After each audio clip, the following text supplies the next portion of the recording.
Sociedad 3.0 Multimedios presenta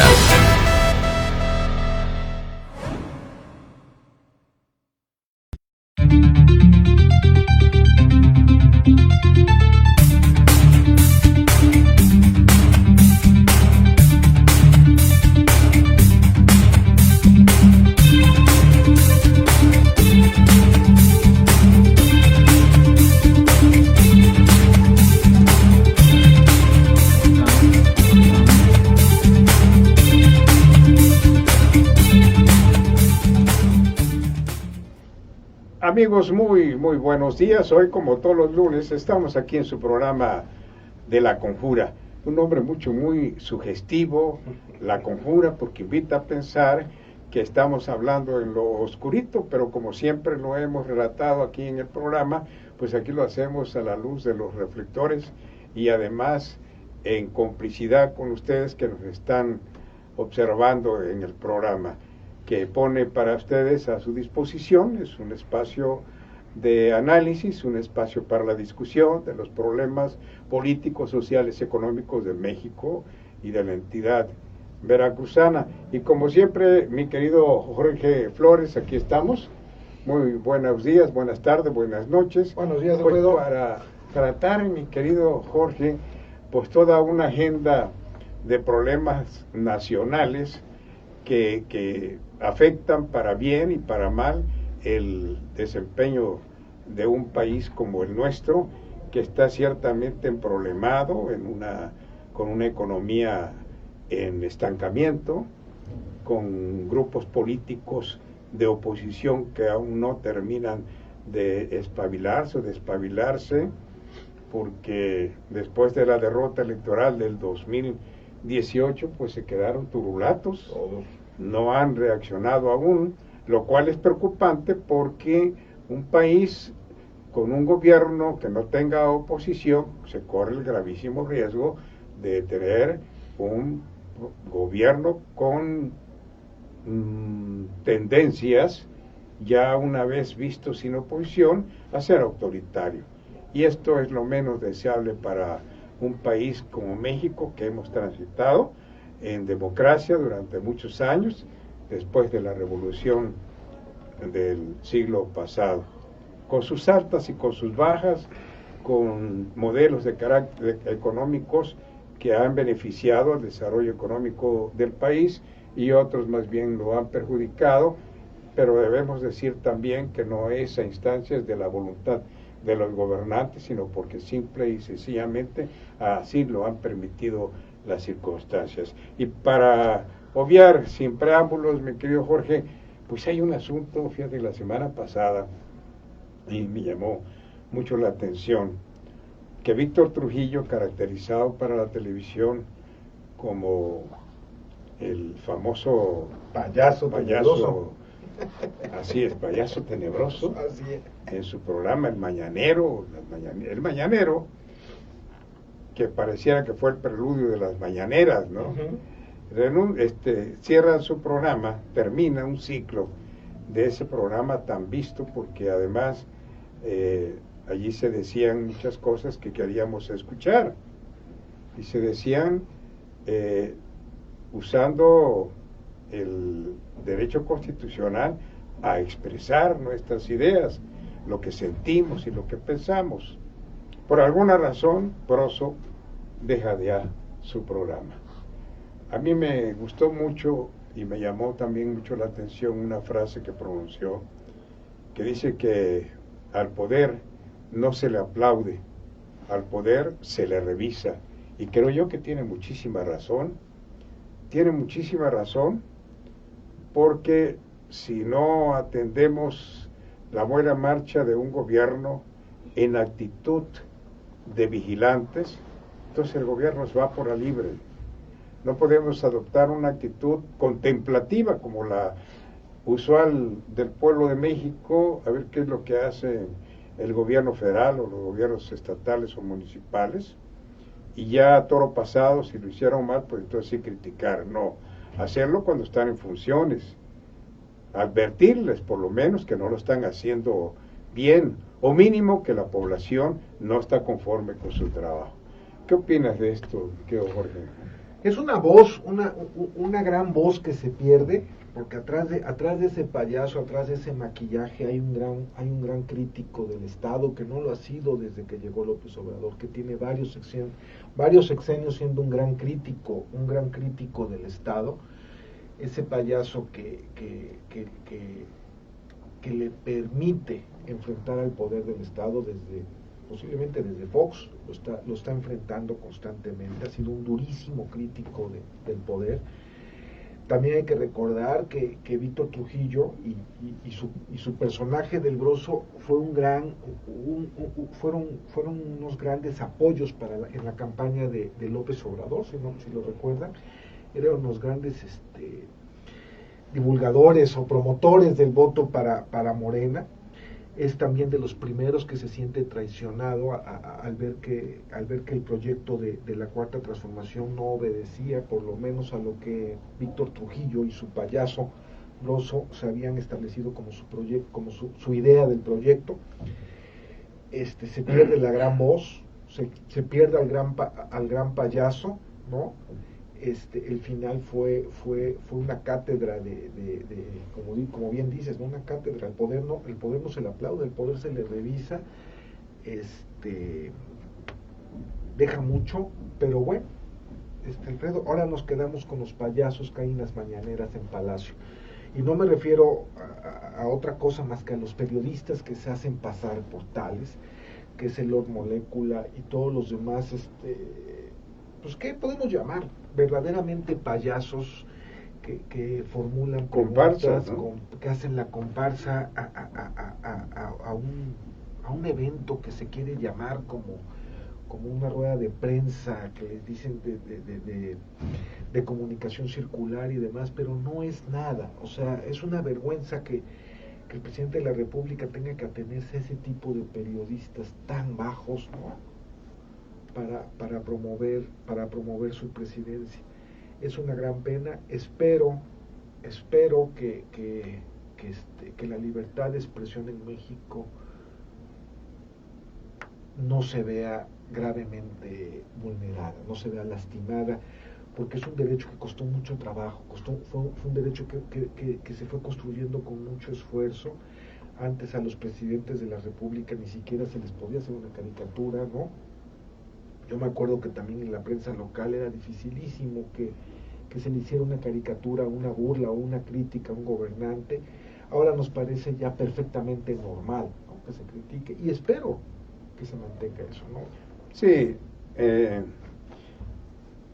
cuando los intelectuales, los periodistas siguen en connivencia con el poder, entonces la sociedad queda desconectada, queda desvinculada del acontecer político, porque finalmente el periodista le está transmitiendo lo que a su interés conviene, no necesariamente le está transmitiendo una realidad, y el intelectual, que es quien forma opinión, de igual manera cuando entra en connivencia con el poder, pues simple y sencillamente se pierde un vínculo entre un segmento de la sociedad que por naturaleza debiera ser crítico y orientador del gobierno.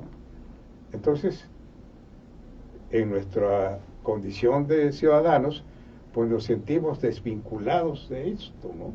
Es decir, estamos acá en absoluta indefensión ante periodistas que no están transmitiendo una realidad en forma exacta, correcta, y con una clase intelectual que no está vinculada con los intereses de la sociedad. Yo recuerdo cuando era presidente de la República Luis Echeverría, en Francia su embajador era Carlos Fuentes, gloriado escritor mexicano. Cuando se da aquel asunto de 1971, la agresión a estudiantes sobre la avenida Puente de Alvarado, o la prolongación de Puente de Alvarado, uno de los defensores de ese evento fue precisamente Carlos Fuentes, Carlos Fuentes, Que le ha costado y entonces carísimo. surgieron críticas al presidente Echeverría, recordándole que él había sido secretario de Gobernación cuando la agresión en Tlatelolco y la muerte masiva de estudiantes. Y Carlos Fuentes dijo, creo, que el presidente Díaz Ordaz había aceptado su culpa, Así es. que no había sido Echeverría. Ujú. Esto me parece muy lamentable, y creo que eso pesa sobre Carlos Fuentes. Independientemente de sus lauros como escritor, allí estamos viendo cómo cuando un intelectual Se pierde.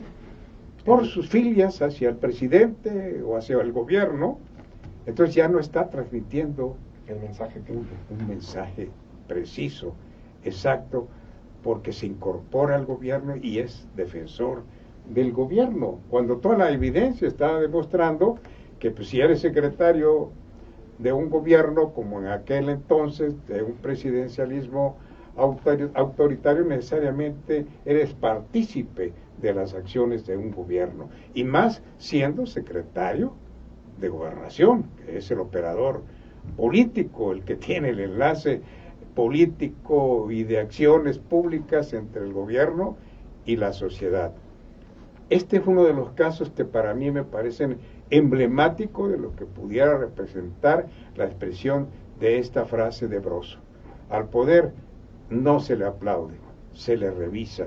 ¿Y qué sería de la sociedad si dejáramos a un gobierno actuar a su libre arbitrio, como pudiera ser un caso actual? Por ejemplo, el gobierno del presidente López Obrador, con una guía tan férrea como lo es el del presidente emanado de Morena, venido de un movimiento después de adquirir 30 y tantos millones de votos a su favor, pues piensa que se le dio una carta abierta para hacer lo que quiere. Y de ninguna manera es así. Pues no. De ninguna manera es así. Los mexicanos votamos por un cambio. Yo no voté por López Obrador, pero bueno, la mayoría de los que votaron por López Obrador, porque han tenido la esperanza de un cambio, porque ya era una situación intolerable, la corrupción, la ineptitud, la falta de efectividad del gobierno. Queríamos un cambio, y bueno, pues ya se dio el cambio. Pero lo que estamos viendo, y es lo que criticaba Broso, no es lo que se quería. No es lo que se quería, ¿no? Al menos no entre los que no somos afiliados a Morena. Hay muchísima gente que está de acuerdo con esto, pero créanme que México no va bien, ¿no? Yo creo, es que hay un punto, o sea, yo quiero recordar que muchos de los escándalos de corrupción que se dieron en el sexenio pasado, en el de Enrique Peña Nieto, fueron escándalos que se dieron a la luz, que fueron evidenciados por esas instituciones, por esos organismos que fuimos creando los mexicanos durante tantos años, como las Contralorías, como la Auditoría Superior de la Federación y demás, ¿no? Que esas fueron las que hicieron evidente los escándalos de corrupción de Javier Duarte, del Duarte de Chihuahua, del Borges de Quintana Roo. Esas mismas instituciones que nosotros como mexicanos construimos fueron las que prácticamente sepultaron al PRI de Peña Nieto. O sea, lo dejaron como la administración más corrupta de los últimos tiempos. Ahorita el presidente López Obrador lo que quiere es desaparecer esas instituciones, porque sabe que son muy peligrosas. O sea, sabe que ningún partido está vacunado contra la corrupción. Sabe que realmente la única forma de combatir la corrupción es con instituciones fuertes y realmente con buenos dientes para poder acabar con la corrupción, de la cual Morena y los miembros de Morena son no están eximidos, no están vacunados contra ellos. O sea, todos estamos expuestos a ser corruptos en una medida u otra, ¿no? Lo vemos ahorita en los casos. Por ejemplo, se va a investigar a la corrupción de Medina Mora, ¿no? Se saca en evidencia que era un ministro de la Corte corrupto, renuncia a Medina Mora, y ahora ya no hay nada contra Medina Mora. Todo pareció que nada más fue un simple chantaje, ¿no?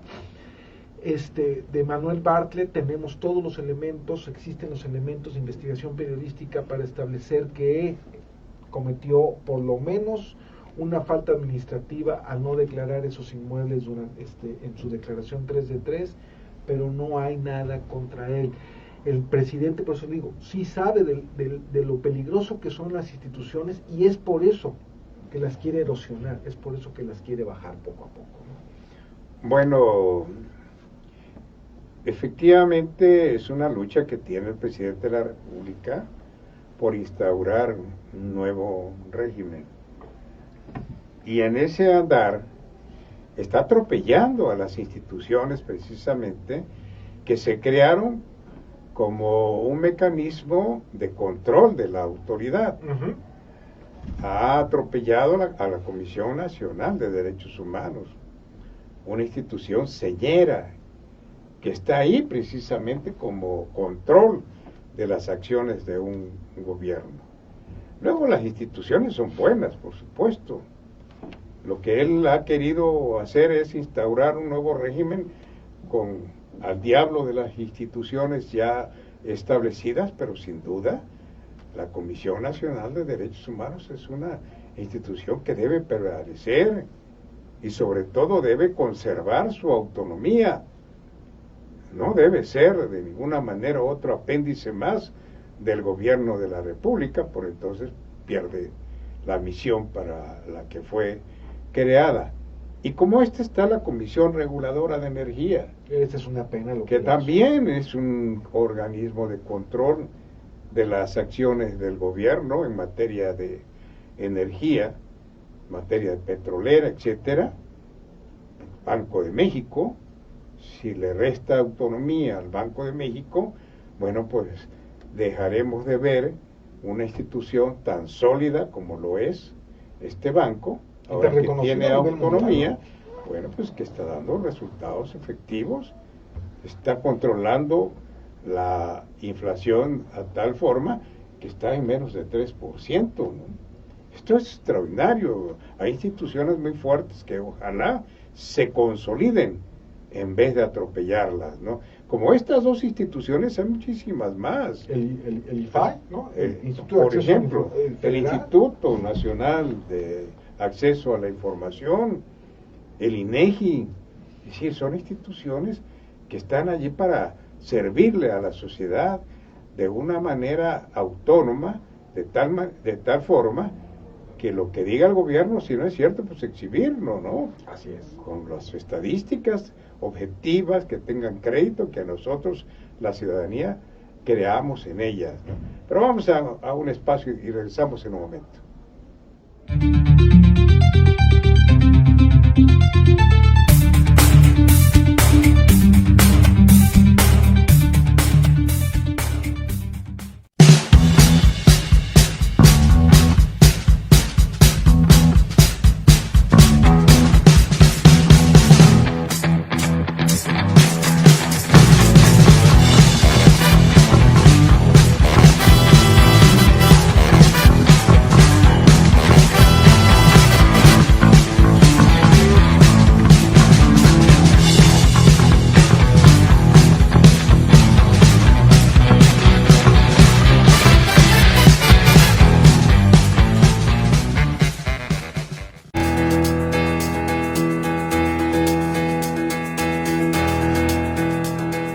En Universidad IBES generamos planes y programas de calidad que contribuyen en tu formación y permiten concluir tu licenciatura. Contamos con 14 licenciaturas, las cuales se dividen en Facultad de Administración y Ciencias Sociales, Ingeniería y Humanidades, donde podrás innovar, desarrollar, crear e incrementar la productividad y competitividad acorde a tus habilidades. Nuestro modelo de estudio práctico-teórico ofrece horarios accesibles en modalidad cuatrimestral que te permite terminar tu licenciatura en un promedio de 3 años. Contamos con sistema escolarizado, sabatino y ejecutivo, programa de becas e instalaciones de calidad para mejorar tu educación. Uno de nuestros pilares se encuentra en la calidad que nuestro personal docente representa, puesto que las herramientas adquiridas por nuestro modelo de profesores son complementadas con profesionistas y profesionales expertos en sus materias. Forma parte de nuestra comunidad estudiantil en alguna de nuestras licenciaturas y continúa tus estudios en una de las mejores universidades del estado de Veracruz. Ven, únete a nosotros y sé un lince. Universidad IBES.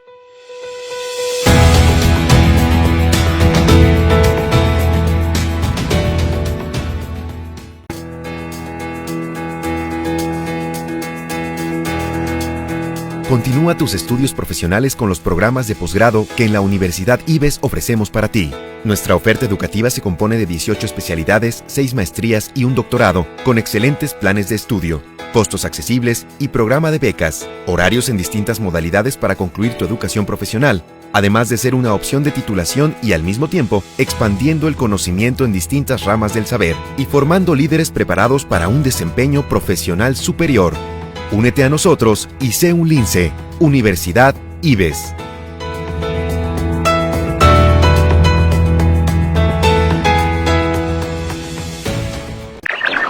El mundo en conexión con la mejor radio. Sociedad 3.0 Radio. Teléfono en cabina 0122 8298 8841. Búscanos en las redes sociales. Visítanos e infórmate en sociedad3.0.com. Sociedad 3.0 Radio, un concepto más de Sociedad 3.0 Multimedios.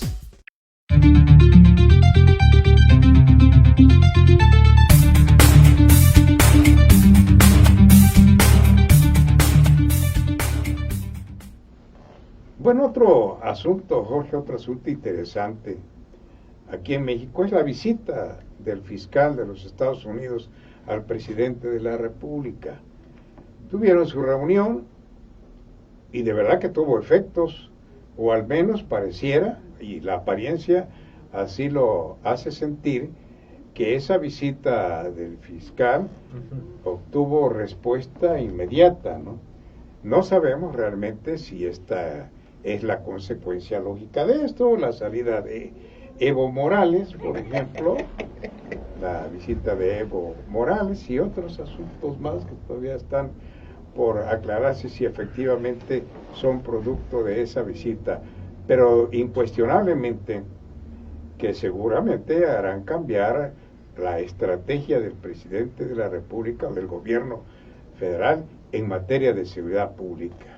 Ya no más abrazos y no balazos, sino bueno, pues una política de inteligencia, de persecución a los agentes del crimen en México. Los Estados Unidos están muy preocupados y por otro lado, bueno, pues el gobierno de México parece que está siempre atento a lo que el presidente Trump decide, porque de inmediato a una acción de Trump hay una reacción favorable a lo que Trump dice y bueno, esto no deja de ser preocupante porque por un lado, pues Trump dice, bueno, pues el presidente de los Estados Unidos, ese hombre al que yo quiero mucho, pero bueno, pues nos ataca con un mazazo terrible, y por otro lado el presidente de la República habla de la generosidad y de la atención y del respeto que tiene hacia México el presidente Trump. El presidente Donald Trump. Ya sabemos que es un lenguaje muy diplomático, obviamente no puede decir la verdad de esa relación, pero sí vemos que a la visita del fiscal de los Estados Unidos hubo una reacción en consecuencia del gobierno de México, ¿no? Y las que, podemos atener a varias, ¿no? O sea, el fiscal vino a poner orden. Negociar con Trump debe ser una pesadilla, y creo que la negociación que se hizo cuando intentó subir los aranceles un 25% de las exportaciones mexicanas hacia Estados Unidos, que inmediatamente se doblegó todo el gobierno mexicano, ¿no? Se doblegó ante la exigencia de Trump. Trump ya encontró el modo de negociar con México, o sea, no le es difícil, sabe que no es tan complicado negociar con México, y sabe que tiene un presidente débil, ¿no? Débil en lo exterior, porque pues cuenta es uno de los más fuertes al interior. Al interior es políticamente. O sea, son las ironías de la política, ¿no? Ahorita viene el fiscal y viene toda una serie de presiones durísimas. Ayer estaba yo viendo a nuestro canciller Ebrard hablando que no se va a aceptar que vengan inspectores de Estados Unidos a verificar las leyes laborales en México, y que no se va a aceptar, que es completamente inaceptable la cuota del 70% de acero y aluminio en la industria automotriz para que pueda llamarse ¿cómo se llama? Como piezas de origen, ¿no? Como Ajá. Piezas de origen de Norteamérica, que se les denomine como de origen norteamericano, del bloque norteamericano, a los automóviles producidos en México. Digo, la presión viene durísima, es muy difícil negociar con los norteamericanos, no de ahorita, no con Trump, de siempre, ¿sí? Los norteamericanos, la política en Washington es una política que está a un nivel, son las grandes ligas del béisbol, ¿no? Vaya, realmente son gente que controla, que sabe y que tiene mucho conocimiento, y aquí nos lanzamos como el gorras, ¿no? O sea, no tenemos una política seria de seguridad nacional. Creo que nos tomaron la medida. Creo que cuando uno ve los reportajes de los senadores, tanto republicanos como demócratas, haciendo mofa, porque no es otra cosa, haciendo mofa de la política de abrazos y no balazos, creo que el presidente de la República perdió ahí. Creo que Marcelo Ebrard también ya llegó al límite de la negociación. Los norteamericanos saben que las reformas laborales que se hicieron al inicio de este sexenio para poder continuar con el Tratado de Libre Comercio son un poco como una tomada de pelo. Los norteamericanos lo saben, ¿sí? Lo saben que no va a haber nada, y entonces por eso están exigiendo la presencia de inspectores norteamericanos para verificar que estas modificaciones a la ley laboral en México sean verdad, ¿no? Lo del 70% de las partes de aluminio ya también son durísimas, y luego hasta hablaban, ¿no?, de un portaaviones que estaba entrando en Ensenada y que iba dirigiéndose a Los Cabos. Creo que eso nada más suma a un ambiente de crispación, un ambiente muy, muy, muy peligroso, ¿no?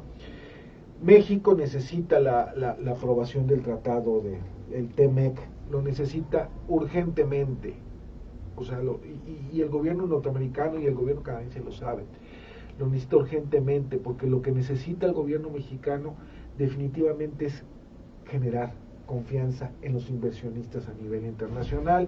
Le está costando mucho trabajo esa relación empresarios-gobierno, se está rompiendo la confianza, y el Tratado de Libre Comercio, el TLC 2.0 o el TMEC, conocido ahora, sería un gran impulso a esa confianza internacional de los inversores internacionales que requiere nuestro país. Se le está complicando mucho al gobierno mexicano, se le está complicando mucho a la administración de López Obrador esta negociación, y no hay peor postura o posición para negociar algo que saber que con el que se va a negociar sabe que estás contra la pared, ¿no? Sí, el caso es que la visita del fiscal sí tuvo consecuencias y se ven. Entre otras, como ya lo habíamos apuntado, pues la salida de Evo Morales hacia Cuba. ¿Coincidencia o efecto? No lo sabemos a ciencia cierta, pero es posible deducirlo, porque es obvio que la presencia de Evo Morales en México no gustaba al gobierno de los Estados Unidos. ¿Por qué? Porque simplemente le estaba distorsionando su política respecto de Bolivia. Y bueno, pues se fue a Cuba Evo Morales, tal vez ya no regrese, porque supuestamente de allí se va a trasladar a Argentina. Mañana toma posición el nuevo presidente de ese país, y después de esto se trasladará a Argentina para estar más cerca de Bolivia y poder participar ahora sí en el proceso electoral que se sigue allí en su país. Por lo pronto, Evo Morales difícilmente va a regresar a México, y si regresa, bueno, pues veremos a qué, pero desde luego que es de suponer que su salida de México es un efecto de la visita del fiscal de los Estados Unidos, como otro de los efectos es el cambio en la estrategia de la política de seguridad pública, como antes con el asunto de los aranceles, hubo un cambio de 180 grados en la política migratoria de México. Y esto, bueno, pues nos deja una sensación de mal sabor de boca, porque bueno, estamos viendo que nuestras políticas, la de migración y ahora la de seguridad pública, pues están siendo reorientadas por el gobierno de los Estados Unidos. Y esto, por supuesto, que no nos agrada porque queremos ser respetados. México es un país soberano, por mucho que tengamos una frontera larguísima con el país más poderoso del orbe, pero con esto hemos convivido. Bueno, sí nos robaron más de la mitad del territorio y esa fue una experiencia histórica bastante traumante, pero México quiere ser libre, México quiere ser soberano, luchamos por esto, nos ha costado mucha sangre y vemos que ahora pues de alguna manera nos están reorientando las políticas desde el país del norte. Vamos a ver qué es lo que sigue más tarde, pero ciertamente no es un buen signo, ni esto de que es un presidente que respeta al gobierno de México nos deja una plena seguridad de que así sea, porque definitivamente en los hechos hablan, en todo lo contrario lo del discurso. Y bien, Jorge, ya trasladándonos a la aldea veracruzana. Pero me gustaría hacer un apunte antes de continuar con el tema el tema estelar. Yo creo que México, Estados Unidos y Canadá, además de ser países soberanos, libres e independientes, son un bloque económico muy fuerte a nivel mundial. O sea, es el principal bloque económico del mundo, con el principal producción. Creo que no está mal, así como todos los países europeos son libres y soberanos, pero al unirse en un bloque comercial, al unirse, tienen que tener ciertas políticas ajustadas a los intereses de los tres, en el caso de México, Canadá y Estados Unidos. Creo que el golpe que se le dio migratorio en su momento a López Obrador con su política de brazos abiertos a los migrantes es justamente por eso, porque no se ajustaba una visión de bloque internacional, de bloque común entre Estados Unidos y Canadá, y justamente también ahorita la visión del abrazos no balazos a la delincuencia organizada también es algo que no se ajusta completamente a una visión de bloque, ¿no? Pero bueno, ese es mi punto de vista, ¿no? Bueno, creo que está bastante claro esto. No caminamos porque hay muchísima asimetría entre las economías de los Estados Unidos y de México, luego entonces no podemos caminar con mucha armonía como quisiéramos, ¿no? Pues tú citaste el caso, y muy acertado, de cómo nos quieren imponer un mayor porcentaje en el armado de los automóviles aquí en México con partes de los Estados Unidos, ¿no? Pero la asimetría económica y de poder político pues sí nos cuesta muchísimo trabajo. No es fácil, no ha sido fácil para ningún gobierno mexicano, de ninguna manera ha sido fácil esa vecindad, tratar con gobiernos de los Estados Unidos que ven al mundo como si ellos fueran la policía del mundo precisamente, y que quieren orientar la política internacional conforme a sus intereses y no a los intereses de cada uno de los países, como lo están haciendo en Venezuela, como lo están haciendo en Bolivia. Vamos a un espacio y regresamos en un momento.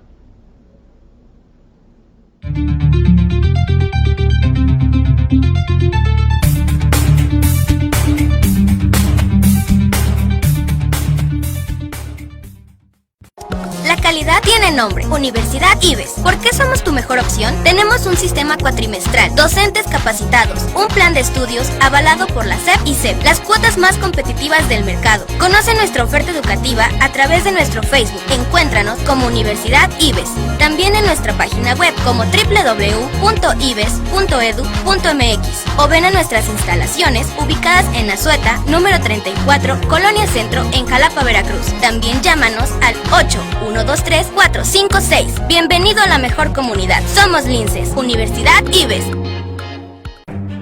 El documental La Ruta de Cortés fue un gran éxito en las ciudades de Jalapa, Veracruz y Córdoba, una producción internacional cubano-mexicana que nace en el marco de los 500 años de la fundación del puerto de Veracruz por parte del equipo de Sociedad 3.0 Multimedios.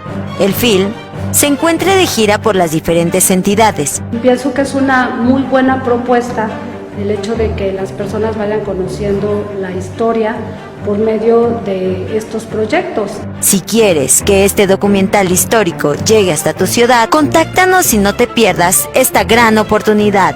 Visítanos en nuestras redes sociales, en Facebook Sociedad 3.0, en Twitter como Sociedad-30 o en la página web sociedad3.0.com o escríbenos a nuestro buzón electrónico sociedad3.0@gmail.com o llámanos a los números 298-8840 y al 298-8841.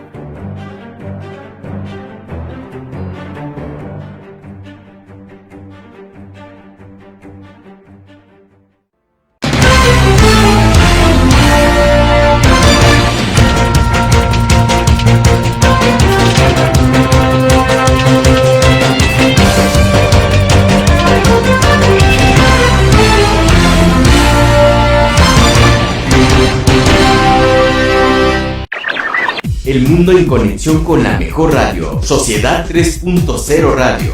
Teléfono en cabina 0122 8298 8841. Búscanos en las redes sociales. Visítanos e infórmate en sociedad3.0.com.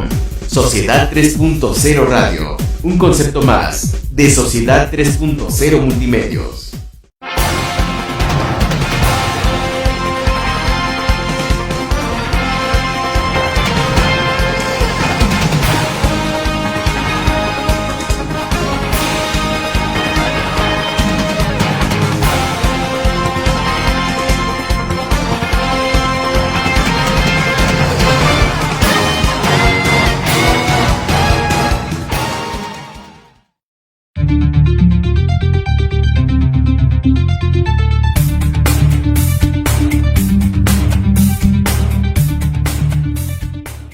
Y bueno, decíamos que vamos a tratar obviamente el asunto relativo a la entidad veracruzana, porque hay lo mismo que en el país, no pudiéramos dejar el reflejo que son las entidades federativas.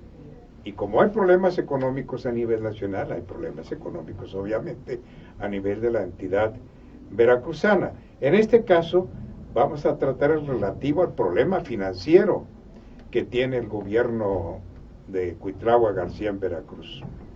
La semana pasada hizo un esbozo el gobernador y adelantó que era posible que pidieran un préstamo para terminar el año. Es decir, hay un déficit presupuestario, no les alcanzó el dinero, a pesar del subejercicio. ¿Qué hubiera sucedido si hubieran ejercido plenamente el presupuesto autorizado, ¿no? Es muy preocupante también lo que pasa en Veracruz, porque además no tenemos toda la información, hay muchísima opacidad. Hoy nada menos está compareciendo ante la comisión correspondiente la Contralora del Gobierno del Estado, una comparecencia desangelada porque no había más diputados que los integrantes de la comisión y poco público. El poco público, bueno, se entiende porque normalmente cuando está atestada la sala no es porque haya mucho interés en el compareciente, sino porque el compareciente lleva su porra. Pero en este caso yo creo que a la Contralora pues simplemente no le interesó y bueno, pues, sus razones tendrá, porque finalmente lo que importa es lo que vaya a decir. Y lo que va a decir, pues tampoco llama muchísimo la atención, porque este rol de comparecencias de los servidores públicos integrantes del gobierno de Veracruz, pues no han dicho cosas que se apeguen o que se ajusten a la realidad, realmente han dicho lo que han querido. Si lo que ellos han informado ante los diputados locales fuera verdad, sería un estado en jauja. Veracruz iría muy bien, pero bueno, pues no, volteamos hacia todos lados cada vez que un secretario del gobierno veracruzano comparece y lo constatamos con la realidad, y la verdad no hay ninguna correspondencia entre lo que dicen y lo que vemos. Y uno de los casos más evidentes ha sido el del secretario de Salud, que fue a hacerse una limpia al Poder Legislativo. Mal por él y mal por los diputados que se lo permitieron, porque ese es un recinto público, un recinto de un poder ajeno al poder ejecutivo, No tiene ninguna jerarquía el secretario de Salud para poder llegar ahí y hacer lo que quiera. Debió haber pedido permiso. Si lo pidió, mal por haberlo concedido, y si no lo pidió, es una falta de respeto a los integrantes de ese poder. Pero bueno, esta es una introducción acerca de la solicitud de autorización de un crédito por 2.400 millones de pesos que dice el gobernador que va a pedir.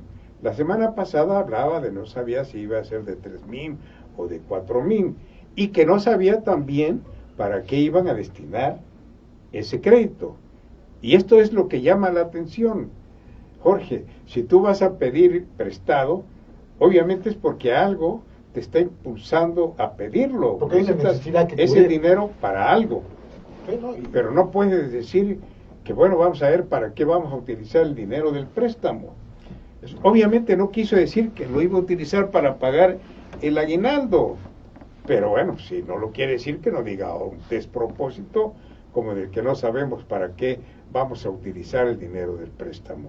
Bueno, el caso es que son 2.400 millones de pesos de préstamo el que va, y quiere suavizar esto el gobernador diciendo que siempre se ha hecho en los gobiernos anteriores para salir del pago de aguinaldo y de pensiones, y porque los intereses, dice él, se come el presupuesto. Ahí sí yo lo pongo en duda, porque cuando se formula el presupuesto y lo aprueba la Cámara de Diputados, pues ya hay un recurso exclusivamente destinado para el pago del interés y de los créditos que se tienen. Así que por ese lado no puedo decir que los intereses, no, están pagados, ya están autorizados por el Congreso. Hay una partida exclusiva para el pago, que en este año fueron 4.500 millones de pesos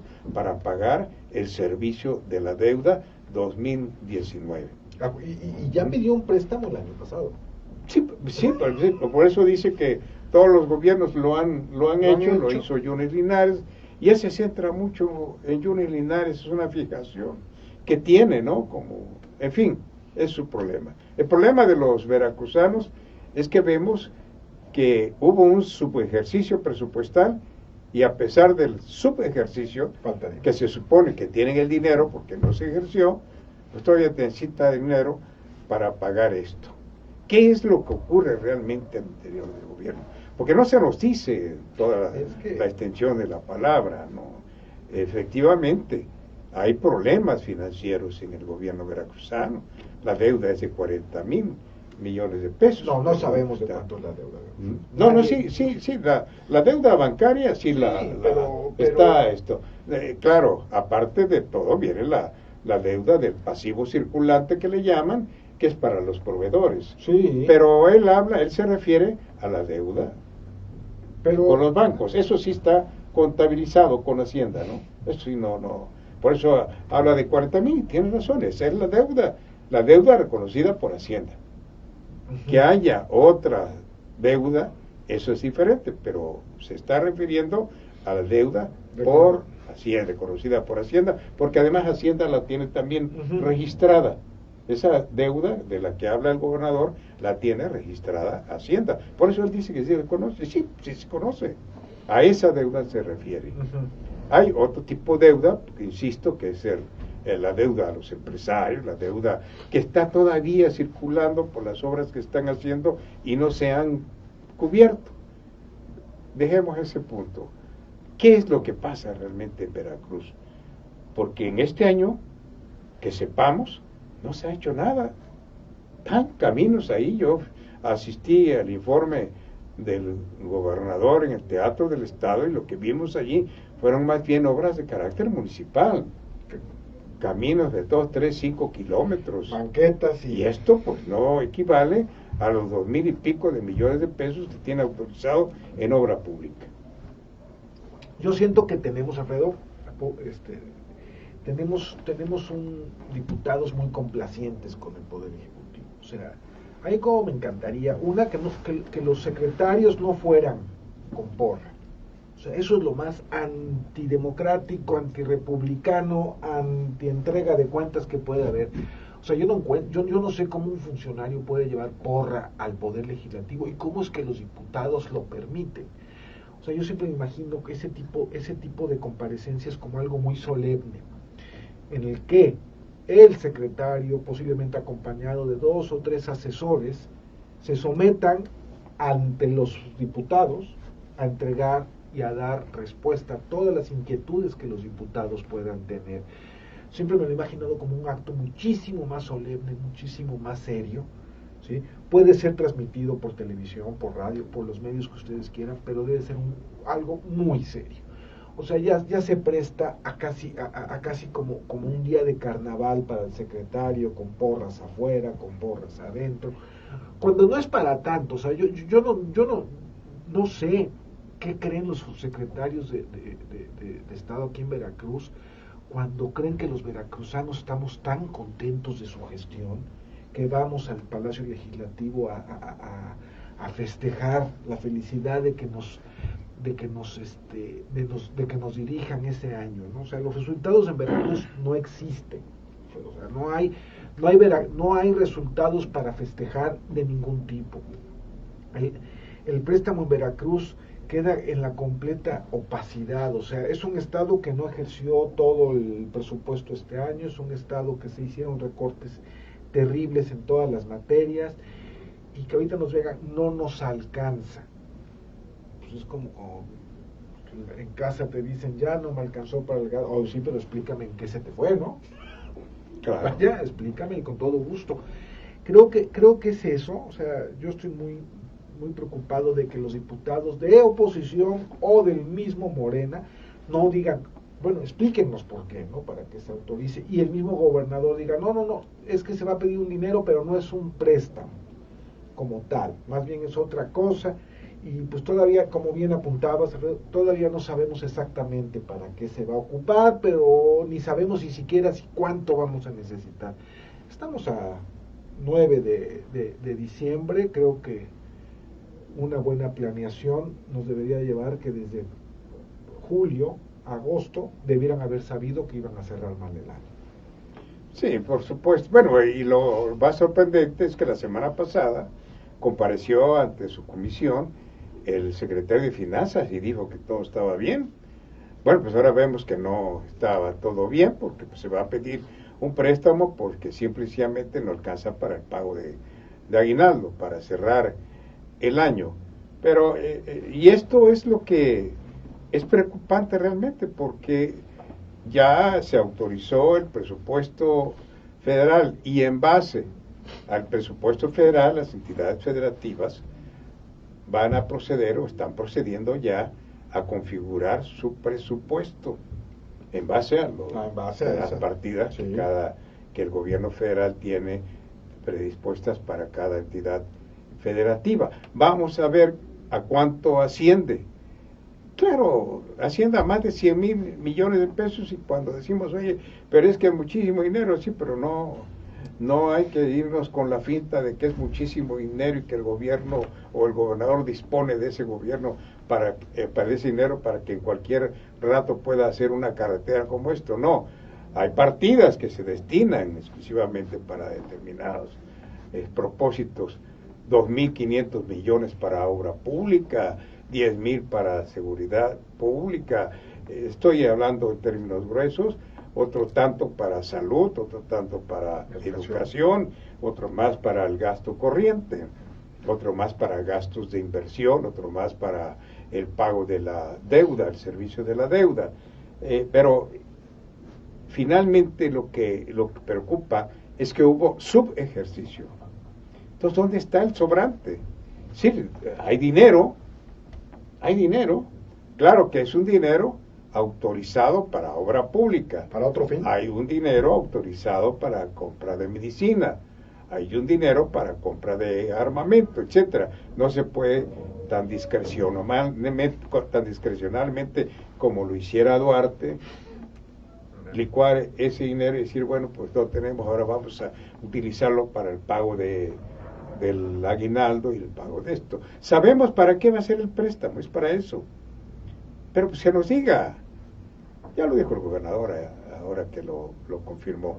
La semana pasada dijo que todavía no sabía para dónde iba a destinarse ese préstamo. Ahora dijo que sí, que iba a ser para el pago y cerrar el año con el pago del aguinaldo y el pago de las pensiones. Entonces, ¿qué se hizo en este primer año de gobierno? Nada. Fue un año realmente frustrante para la sociedad veracruzana, que votó por un partido diferente al PRI, por un partido diferente al PAN, por un partido que ha ofrecido un cambio auténtico. Lo estamos esperando, ¿no? Lo seguimos esperando, creo que no hemos visto nada. Dicen que, bueno, a mí me han pedido, ¿no? Es que no critiques, hay que esperar a ver los resultados. No, es que es justamente eso. Los ciudadanos deben ser muy críticos. A los políticos se les aplaude y se les promueve en campaña, y se les debe de vigilar y observar constantemente durante su gestión, ¿sí? No hay transparencia, no sabemos en qué se fueron los recursos, no sabemos en qué se ha gastado, no sabemos.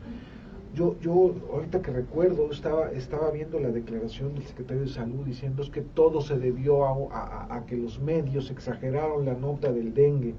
No, señor, es que no es así.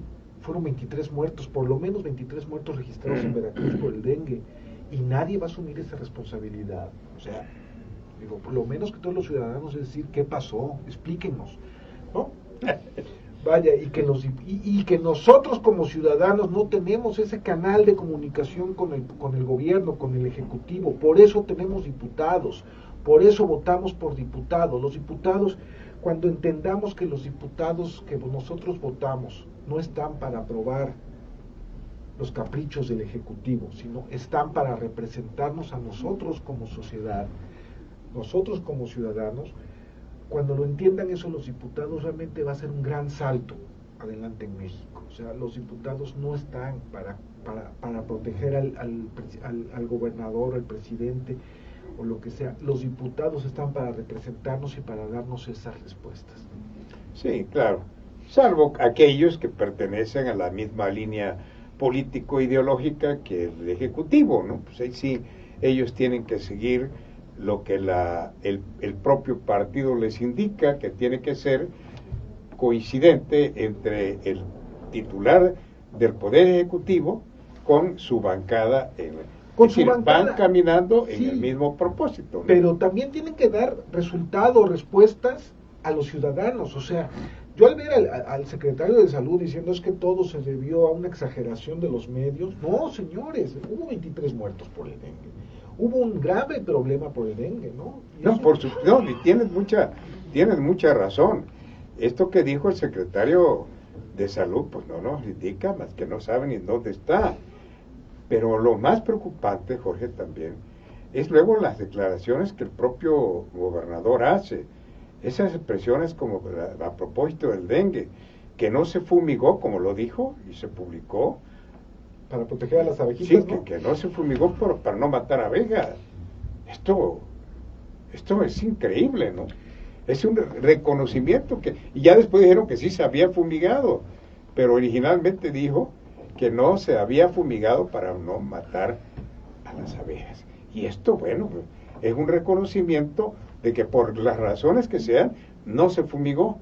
Y de allí es precisamente el que haya crecido o que se haya escalado hasta una epidemia en Veracruz, con el número de muertos que tú señalas. Son los oficiales. Un muerto menos que en Jalisco, que es el primer lugar. Estamos en el segundo lugar en muertos por dengue. Y esto no debió haber ocurrido jamás en Veracruz. Esto es algo, no había ocurrido, pues. No había ocurrido, pero lo que sucede es que ahora, con ese subejercicio, con ese ahorro, con esa autoridad, pues no se compraron los insumos para la fumigación. Y no se compraron a tiempo. Y además hay problemas. Yo leo en redes que problemas de suministro de medicamento en el SECAN, ¿no? Problemas de niños sin acceso a medicamentos. Digo, eso es muy grave, considerando que es un gobierno de izquierda. O sea, eso es realmente grave. Esos recortes que se han hecho en salud son realmente un poco hasta llegan al límite de lo que puede ser aceptable. O sea, no lo podría entender de otra manera. Bueno, pues ese es el panorama triste. No es todo, por supuesto, lo que hay muchísimo en la agenda, muchos puntos para tratar, los más muy preocupantes. Pero esto es lo que pudimos condensar en una hora. Pero quiero tratar, Jorge, un asunto del que tú eres protagonista y que llama mucho la atención porque se refiere a un asunto de suma importancia para el municipio de Jalapa. Se trata del histórico edificio de lo que fue la planta de San Bruno. Ahora no en abandono necesariamente, pero está en litigio jurídico su estatus. No sabemos cuál es el propietario sigue siendo la empresa. La empresa desapareció. Pero bueno, la pregunta es esta, Jorge.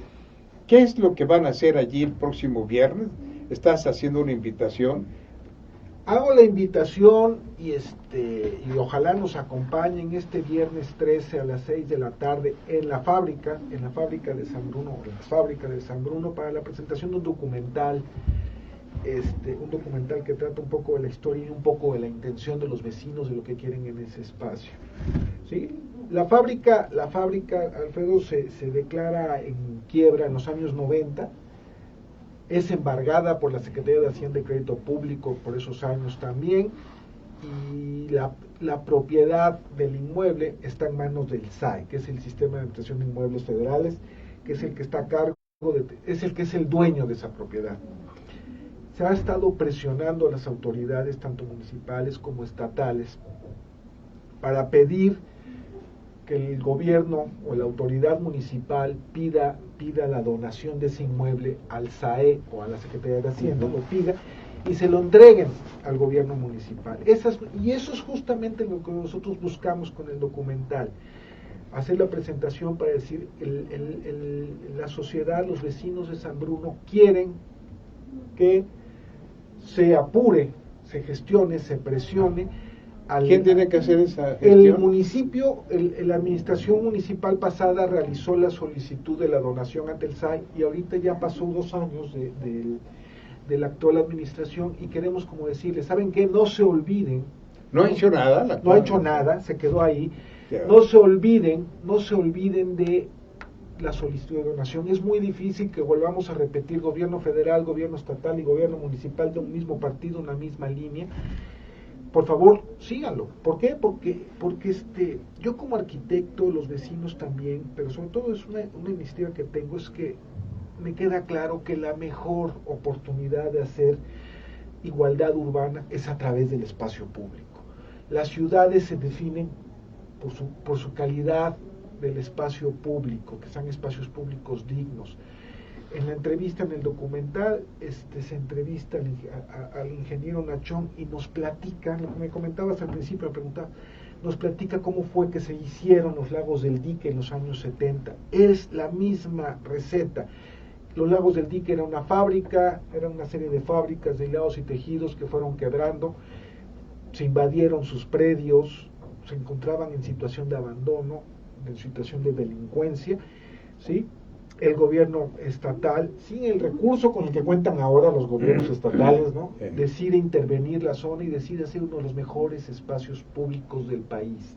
Me atrevo a decir que del país, porque el Paseo de los Lagos del Dique es realmente una obra increíble. Sí, se hizo cuando Liceo Murillo Vidal fue gobernador, efectivamente, y el director de comunicaciones era el ingeniero Gustavo Nachón. Entonces, ahorita cuando se entrevista en el documental, se llega a la conclusión que ahorita, 50 años después, se puede hacer lo mismo. Se cuenta con un terreno que es que fue una fábrica de hilados y tejidos, y con una sociedad muy participativa, con muchas ganas de participar en esto. Pero ustedes han ido, hay una comisión que presione al ayuntamiento pues para que haga algo, ¿no?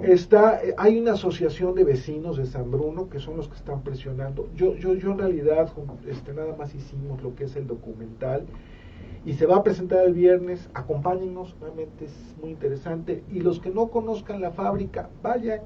A lo mejor el viernes ya es tarde para, pues, si quieren llegar un poco un par de horas antes, conózcanla. Son vestigios muy interesantes de Jalapa. Tenemos la fábrica es emblemática. Y además, Alfredo, es increíble que ese barrio de San Bruno conserve ese tejido urbano, ese tejido social, que todavía esté ahí, que todavía funcione, y que es algo que debemos recuperar y que como jalapeños debemos mantener, ¿no? Hay que impulsarlo. Bueno, amigos, pues se nos fue el tiempo, pero este es un caso muy importante. Hay que estar ahí a las 6 de la tarde del próximo viernes en la fábrica o la exfábrica de San Bruno, para un documental muy interesante, porque bueno, pues toda una parte de la historia y fundamental de lo que es la ciudad de Jalapa, nada menos la capital del estado de Veracruz. Esta ha sido la emisión 238 de su programa La Conjura. Por acá nos veremos la próxima semana en la 239. Jorge, buenos días, buenas tardes, buenas noches. Nos vemos. Por acá nos veremos. Nos vemos la semana que entra con mucho gusto. Sociedad 3.0 Multimedios presentó